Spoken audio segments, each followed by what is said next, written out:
जय श्री राम दोस्तों, वॉक पे चर्चा में आपका स्वागत। 4 जून को जब भाजपा की जीत हुई थी और परिणाम आ गए थे, 10 जून को राहुल गांधी ने पहली अनाउंसमेंट की थी कि देश में आग लग जा सकती है। और कल परसों में दोबारा खड़गे जी ने भी ये स्टेटमेंट दे दिया कि देश में आग लग सकती है। क्या है कंसिस्टेंसी कि इनको आग लगाने की इतनी जल्दी है देश में? क्यों? क्योंकि जब आप लूट नहीं पा रहे, आपके झूठ नहीं चल रहे, तो आप फूट डालेंगे देश में।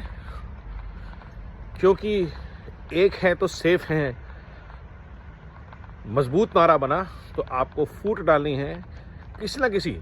आप धर्म पे हारते हैं तो आप जाति पे आते हैं, आप जाति पे हारेंगे तो आप क्षेत्रवाद पे आएंगे। कब तक ये लूट झूठ और फूट की राजनीति पड़ती रहेगी? और क्यों ये राजनीति चल रही है? सिर्फ इसलिए, प्राइम गोल लूट। आप क्योंकि देश आगे बढ़ रहा है, लूट के द्वार बंद हो गए हैं, कांग्रेस और उसकी जैसी परिवारवादी पार्टियां देश को लूट नहीं पा रही, भ्रष्टाचार नहीं कर पा रही, तो उनके लिए इम्पोर्टेंट है सत्ता में वापस आना किसी भी कीमत पे। और जो देश को चला नहीं पाए, वो आज देश को जलाना चाहते हैं। चलाना उनके बस में नहीं है, ये हमने हर जगह देख लिया। कर्नाटक, हिमाचल, जहाँ भी 1-2 जगह बचे हैं, वहाँ भी बेड़ा गर्क है। वहीं भाजपा के शासन में गुजरात से लेकर उत्तर प्रदेश तक, महाराष्ट्र से लेकर के आसाम तक हर जगह प्रगति की लहर है। इंफ्रास्ट्रक्चर, हेल्थ केयर, एजुकेशन, सब पे काम हो रहा है। जॉब्स पे काम हो रहा है। Startup India, skill up India, Bharat की बढ़ती आबादी के बावजूद। लेकिन भ्रष्टाचार के आयाम खत्म होते जा रहे हैं। और इस भ्रष्ट परिवार तंत्र को सबसे बड़ा दर्द यह है कि अगर सिस्टम और स्ट्रांग हो गए, अगर भारत वाकई ही अंबेडकर जी के संविधान पे चला गया, जिससे कि इन्होंने उखाड़ फेंका है उसको, तो उनकी रोजी रोटी बंद हो जाएगी, जैसे अंबेडकर जी नेहरू जी की करना चाहते थे। जिसकी वजह से नेहरू जी ने उनको मजबूर किया रिजाइन करने के लिए। और वो रियलिटी दोबारा आने वाली है, क्योंकि भाजपा प्रतिबद्ध है अंबेडकर जी के संविधान को वापस लागू करने के लिए, जिसमें सेक्युलर और सोशलिस्ट वर्ड नहीं था, सबसे बड़ी चीज।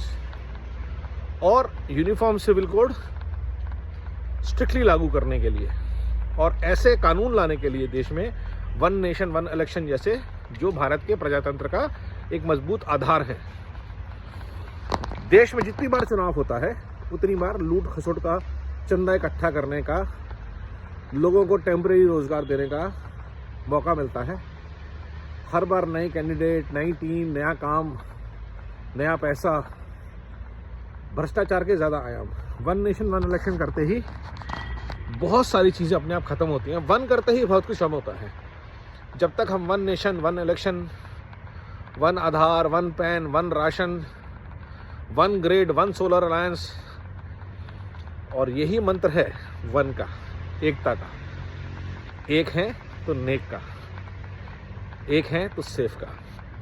और ये जो पूरी मैट्रिक्स बन रही है एक सशक्त भारत बनाने के लिए, सनातन संस्कृति और सनातन संस्कारों से सराबोर एक भारत, ये बहुत बड़ा दर्द है इस लाल जिहाद के इकोसिस्टम के मन में, जिसको डीप स्टेट बैक करता है। क्योंकि डीप स्टेट कभी नहीं कहेगा कि आप अपने देश से प्रेम करो, अपनी संस्कृति और संस्कारों से प्रेम करो। डीप स्टेट यही चाहेगा। जो डीप स्टेट के बैकर्स है, और जॉर्ज सोरोस सिर्फ एक चेहरा है, ये भी आप मान लीजिए। जॉर्ज सोरोस डीप स्टेट नहीं है। जॉर्ज सोरोस डीप स्टेट का आज चेहरा है। डीप स्टेट में बहुत बड़े बड़े एक्टर, फाइनेंसर्स, थिएटर्स, लॉबीज आती हैं, CIA जैसी संस्थाएं आती हैं। तो एक पूरा इकोसिस्टम है डीप स्टेट। और जब वो फंड करता है ग्लोबल लाल जिहाद के नेटवर्क को, जहाँ जहाँ उनको कम्युनिस्ट चाहिए वहाँ कम्युनिस्ट यूज़ करते हैं, जहाँ जहाँ जिहादी चाहिए वहाँ जिहादी यूज़ करते हैं। मिडल ईस्ट में आप देख लीजिए तो आपको वहाँ पे जिहादी मिलेंगे, यूरोप में आपको देखिए आपको लेफ्टिस्ट मिलेंगे। और ये जो लाल जिहाद का नेटवर्क है और डीप स्टेट है, इनका एक ही है ऑब्जेक्टिव, हर देश को, हर संस्कृति को अपनी जड़ों से काटना, उनमें भ्रष्टाचार के बीज बोना, जो वहाँ के भ्रष्टाचारी हैं उनको आगे बढ़ाना। भारत ने इसको रेजिस्ट किया है पिछले 10 सालों में, 2014 से लेकर के 2024 तक और अब 2029 तक। तो जो ये डीप स्टेट एक्टर्स हैं, थिएटर्स हैं, पेरोल पे हैं, इन सब के बहुत दर्द है और ये इस बार तो दर्द और पराकाष्ठा पार करेगा। तो ये कोई कोर कसर नहीं छोड़ेंगे देश में आग लगाने के लिए। तो खड़गे जी और राहुल जी जब बोलते हैं कि देश में आग लग सकती है, तो यकीन मानिए वो ये कह रहे हैं हम देश में आग लगाएंगे।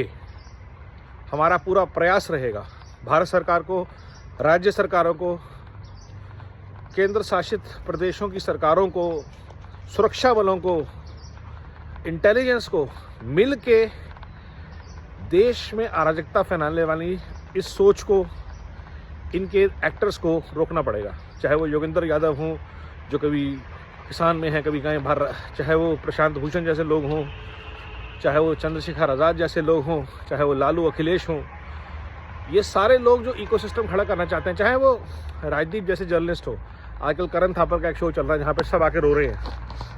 हर इकोसिस्टम का जो एक्टर है, आंदोलनजीवी, प्रेस्टिट्यूट्स, सब प्रयास में रहेंगे कि इस अराजकता की आग को भड़काएं और भारत को एक भारत श्रेष्ठ भारत बनने के मार्ग से डिगाएं। भारत ना डिगेगा, ना झुकेगा, ना रुकेगा। ये नया भारत है, ये आगे बढ़ेगा। नमो भारत, वंदे मातरम, जय हिंद।